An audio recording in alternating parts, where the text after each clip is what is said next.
Então, nós vamos abordar rapidamente os seguintes pontos. Primeiro, a questão do preço de venda de derivados no Brasil.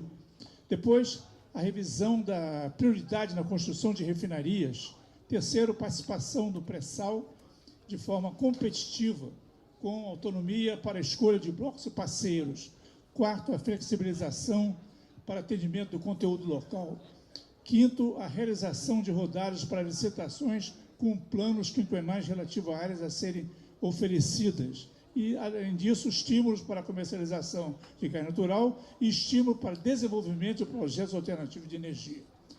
Bom, devo acrescentar que eu fui empregado da Petrobras por 35 anos, fui diretor de exploração e produção entre 85 e 90, quando foram feitas as grandes descobertas em águas profundas e aplicada a tecnologia, iniciada a aplicação da tecnologia para desenvolvimento dessa produção.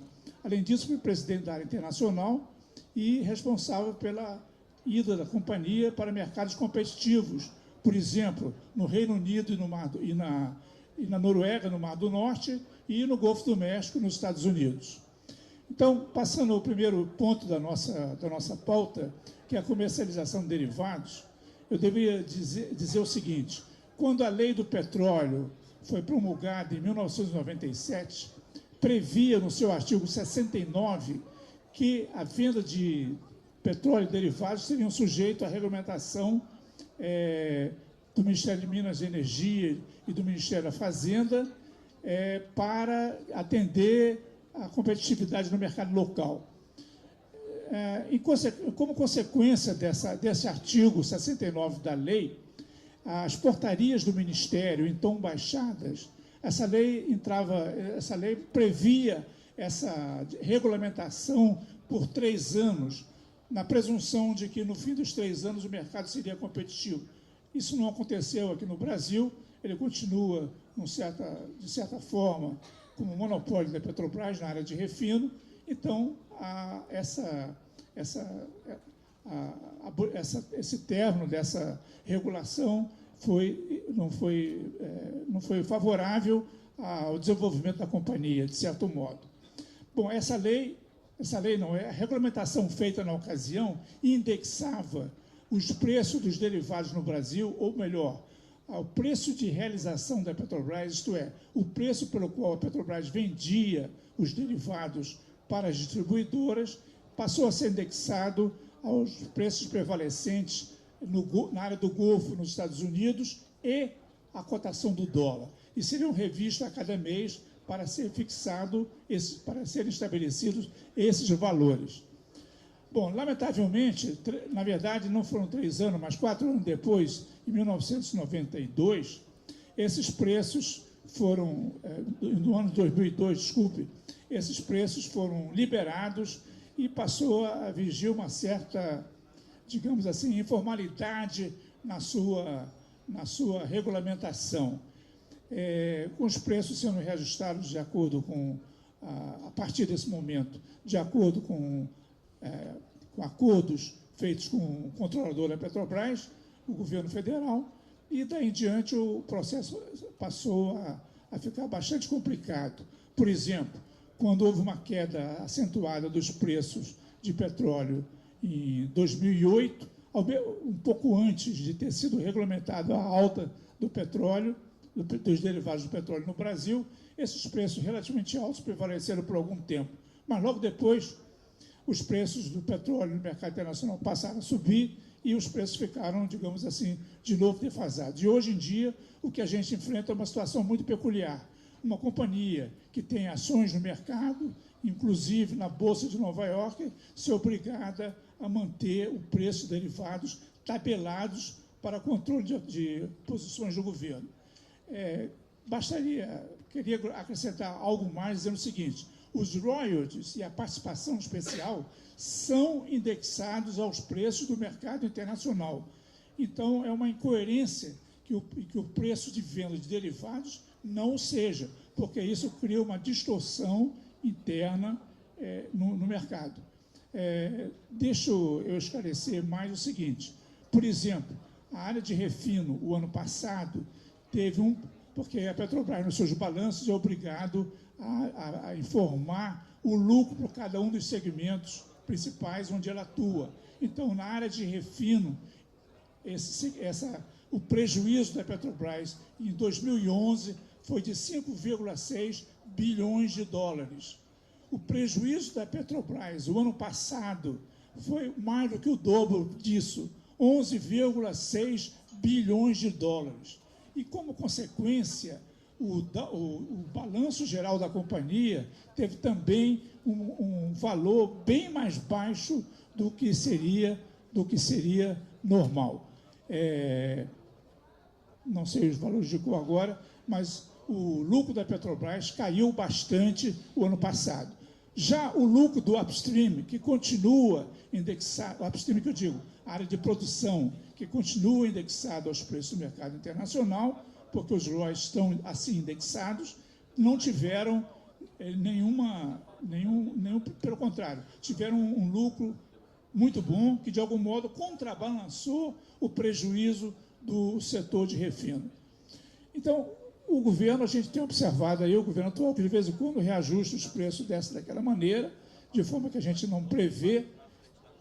E a única coisa que se sabe, está em todos os jornais aí, é que os preços continuam abaixo do preço de mercado. Então, o que precisa ser feito, de certo modo, é estabelecer ou restabelecer o que foi colocado na Lei de Petróleo de 1997. É a indexação desses preços na cotação do dólar e ao mercado internacional. É muito importante que o mercado saiba qual é o critério de reajuste de preço e não quando dá vontade do governo de reajustar para cima ou para baixo esses preços. Então, esse é um ponto fundamental e, se isso não for feito o mais rapidamente, a tendência é a Petrobras entrar numa situação cada vez mais difícil. O item segundo do nosso aspecto, da nossa palestra aqui, é a revisão da questão das refinarias. Se quem observa o jornal, a imprensa do dia a dia, verifica que o Brasil importa cada vez mais gasolina e diesel. Alguns anos atrás, o Brasil exportava gasolina. Agora ele importa gasolina e importa diesel. O impacto disso no balanço comercial do país é da ordem bem próxima aos 10 bilhões de dólares por ano. Então, como fazer essa questão da refinaria? Ora, o grande consumo de derivados de petróleo, existe o consumo no Nordeste, mas está sobretudo na região Centro-Sul. Então, as refinarias deveriam ser construídas imediatamente nessa região. O que está acontecendo? Construção de refinaria Pernambuco, nada contra, mas repara, essa refinaria de Pernambuco que foi feita digamos assim, num acordo, num acerto com o presidente Chávez da Venezuela, ela tem uma série de problemas. Ela é suposta refinar 50% do petróleo produzido no Brasil em óleo pesado. A refinaria foi feita para processar óleo pesado. Óleo pesado brasileiro em cerca de 50% e óleo pesado venezuelano 50%. Acontece que os venezuelanos, tudo indica, vão sair dessa refinaria, aí como é que fica? Repara, os trens de processamento da refinaria são feitos de acordo com o óleo que ela vai processar. Então, isso vai criar um problema daquele tamanho. E mais ainda, a refinaria de Pernambuco foi feita para produzir diesel, não para produzir gasolina. Significa que, tão logo ela seja inaugurada, se um dia for inaugurada, ainda estaremos importando gasolina.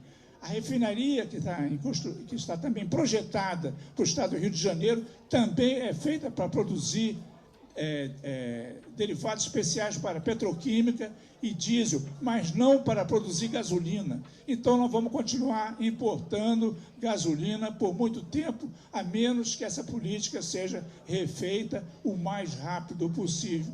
Além disso, eu não sei para que construir uma refinaria no Maranhão, que tão cedo não vai ter óleo para exportar, como nós vamos ver adiante, porque o do Brasil atualmente não é mais um produtor líquido de petróleo. A gente importa mais petróleo e derivados do que exporta.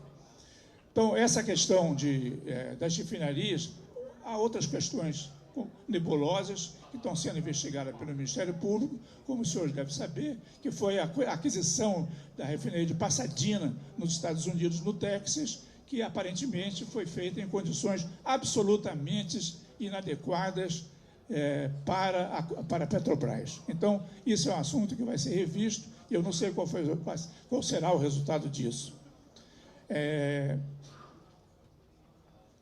A participação no pré-sal de forma competitiva, com autonomia para a escolha de blocos de parceiro. Essa é uma questão fundamental. Na verdade, houve, como todos estão informados, um atraso considerável nas novas concessões de exploração no Brasil, mas mais do que isso, e nos últimos dias do governo Lula, foi aprovada a lei que introduz o modelo de participação, introduz o modelo de participação na produção, mudando completamente o modelo de concessões que nós tínhamos anteriormente para a produção do pré-sal. Deixa eu fazer um parêntese um pouco aqui e falar um pouco de pré-sal. Para abordar o seguinte problema. No mundo inteiro, o petróleo é produzido principalmente de dois tipos de rocha, arenitos e carbonatos, ou calcários. Recentemente apareceu uma outra novidade importante, que são os folheiros, que aqui nós chamamos de xisto, e o nome certo é folheiro, para a produção de óleo e gás a partir de folheiro. Mas no mundo inteiro a predominância é arenitos e carbonatos. Mas há uma diferença muito grande entre esses dois reservatórios. Os carbonatos têm a previsibilidade de porosidade, de permeabilidade muito difícil. Então, você fura um poço aqui numa dessa região de carbonato, que dá uma produção fantástica, e do lado, alguns quilômetros depois, não dá coisa alguma. Esse é o reservatório típico do pré-sal. E não é só no pré-sal, também os carbonatos de idade mais nova, como ocorre em alguns campos da Bacia de Campos e nos próprios campos que estão em atividade pela OGX, também produzem carbonatos. E esses carbonatos são complicados. Quando foi feita essa mudança da lei, ou por outra, quando o governo decidiu que a Petrobras poderia escolher áreas no pré-sal, que foi batizado de cessão onerosa, isso foi feito mediante uma lei que passou pelo Congresso e foi sancionada em junho de 2010, como esse petróleo teria que ser potencial futuro no pré-sal, teria que ser avaliado quanto custaria essa chamada cessão onerosa, foi feita uma avaliação por dois consultores independentes de reconhecida fama internacional. Um contratado pelo governo, através da ANP, e outro contratado pela Petrobras. Esses consultores produziram relatórios extensos que foram publicados, disponibilizados para o público em agosto de 2010, antes da abertura da chamada de capital da Petrobras. Quem leu esse relatório? Quase ninguém. Por uma razão ou por outra, talvez isso não interessava. Obviamente, eu li o relatório por interesse profissional. E devo dizer o seguinte, um dos consultores extrapolou as suas posições e fez uma avaliação geral do pré-sal. O que é pré-sal? É uma área de 140 mil quilômetros, 49 mil quilômetros quadrados, que se estende na Bacia de Santos e na Bacia de Campos. Esse relatório, um dos consultores, na avaliação dele, achava que as reservas do pré-sal ao longo dos anos não passariam de 15 a 20 bilhões de barris. Mas foi dito, não foi isso que o governo admitiu, não leu os relatórios também, e acabou sendo mudado o modelo para um modelo que não tem nenhuma consistência técnica, jurídica ou econômica, que foi a introdução da partilha de produção.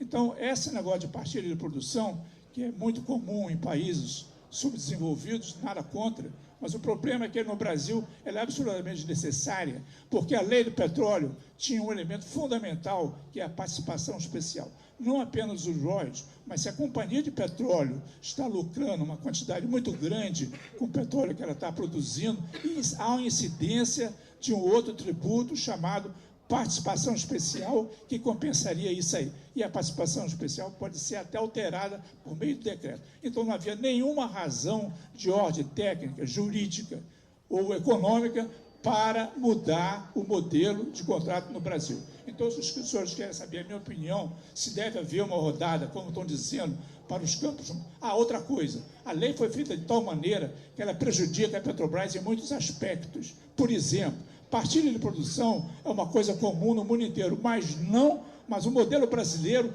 difere, é uma jabuticaba.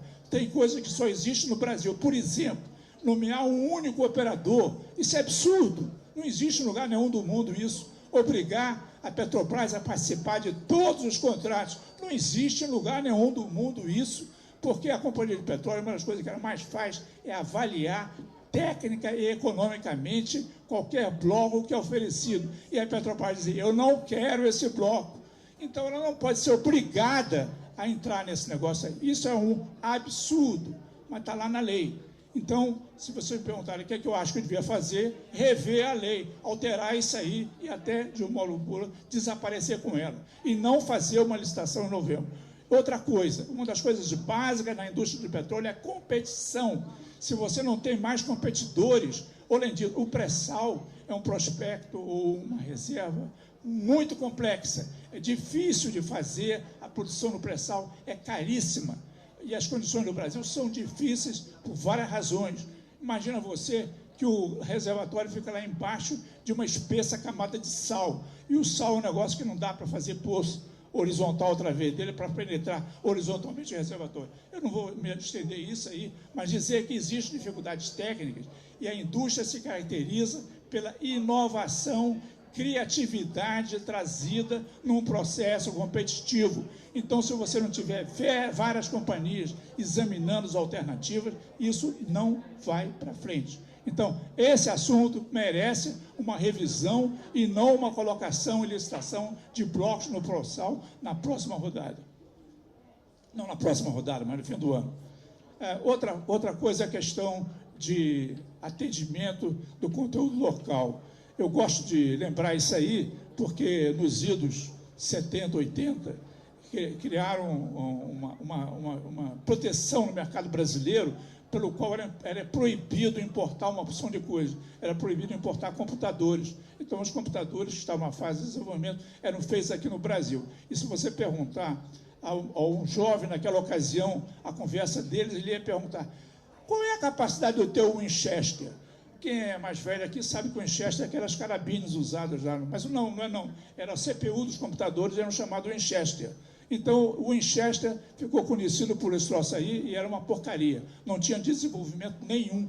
Foi quando o mercado foi aberto, nos anos 80, é que nós passamos a enxergar de novo o que é um computador de verdade. Então, esse negócio de reserva de mercado é muito complicado, deve ser examinado com muito cuidado. Na Noruega, que é um país típico na indústria de petróleo de alta tecnologia, houve alguma restrição à entrada de companhias prestadoras de serviço não norueguesa, muito curta, não chegou a 3 anos. Depois o governo disse assim, meu filho, agora se vira, você tem que ser competitivo. Resultado, está cheio de companhias de serviço norueguesa operando aqui no Brasil. Agora, se nós tolimos a empresa, obrigamos a comprar produtos fabricados no Brasil, vão acontecer as coisas que vocês já conhecem. O preço é alto, os tributos são elevados, porque os tributos são elevados, a burocracia é grande, o prazo de atendimento não é satisfatório e a qualidade pode não ser das melhores. Então, essa questão é fundamental e tem que ser revista também, essa questão do conteúdo local. Isso não é demagogia.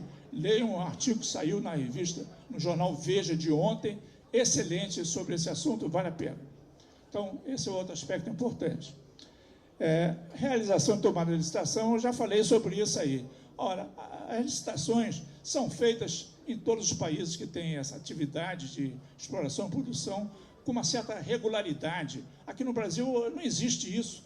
Para você ter uma ideia, houve aquele famoso acidente no Golfo do México, em outubro de 2010, e durante um ano as certas operações de perfuração foram suspensas, mas logo depois elas foram retomadas. E, para vocês terem uma ideia, foi feita uma licitação o ano passado, de blocos no Golfo do México, foram contratados 150 mil quilômetros quadrados, que é quase o tamanho da área do pré-sal, e foram arrecadados pelo governo americano mais de $1 bilhão por essa licitação. E nós, o que é que nós fazemos aqui? Não fazemos licitação no mar desde 1900, desde 2000 há vários anos, há 6 anos. E a 8ª rodada, por exemplo, ela foi cancelada. Tudo por causa dessa fantasmagórica do pré-sal. Então, esse processo licitatório finalmente está sendo retomado agora, com uma certa dificuldade, porque existem questões em discussão no Congresso que, de um ou outro, poderão impactar o interesse das companhias pela instabilidade regulatória que isso gera. Então, esse processo de licitação no Brasil tem que ser examinado com cuidado e tem que ser regularizado. Não pode ser quando a ANP ou quando o governo bem entende. Todo ano deveria haver licitação. No Golfo do México, volto a dizer, tem 2 ou 3 licitações por ano. Bom, estímulo à comercialização de gás natural e estímulo ao desenvolvimento de projetos alternativos de energia. Isso aí é uma consequência, até certo ponto, sobretudo o segundo item, como a gasolina é tabelada e não pode ser vendida a preço de mercado, digamos assim, então o etanol deixou de ser competitivo. E o etanol é preferível exportar o etanol que vendê-lo no mercado brasileiro. Então, essa questão, e a consequência disso foi, inclusive, por falta de etanol aqui no Brasil, diminuir a quantidade de etanol que é misturado com a gasolina. É outra coisa maluca. Então, realmente, essa questão faz parte desse contexto e tem que ser revista imediatamente. A questão do gás natural é um pouco mais complicada, porque eu diria que a coisa mais grave que acontece no Brasil é que nós continuamos queimando o gás natural. Nós queimamos 5% do gás natural que é produzido no Brasil. Isso equivale a perto de 50 mil barris de óleo por dia, equivalente. Para vocês terem uma ideia, no Golfo do México é proibido queimar. Então, lá queima-se 0, o que é impossível evitar, queima-se 0,5% do gás produzido. E o México produz Golfo do México, os Estados Unidos produz várias vezes mais gás que no Brasil. E aqui no Brasil queima-se 5%. É gás para burro. Então, essa questão também tem que ser examinada para viabilizar a produção, o consumo e a venda de álcool aqui no Brasil. Aliás, tem um detalhe muito interessante que quem lê jornal fica sabendo disso aí. O preço de gás produzido no Brasil é vendido a preço mais alto que o gás importado da Bolívia. Pô, isso é uma coisa meio absurda, incompatível. O que é o custo Brasil? Então, essas são as questões básicas, e eu diria o seguinte: não é só a Petrobras, não é só as questões ligadas à Petrobras, mas a questão ligada ao setor petróleo, que precisa ser prontamente revisto no Brasil, se nós vamos continuar a aumentar vamos continuar a aumentar a importação de petróleo e derivados. Muito obrigado pela atenção.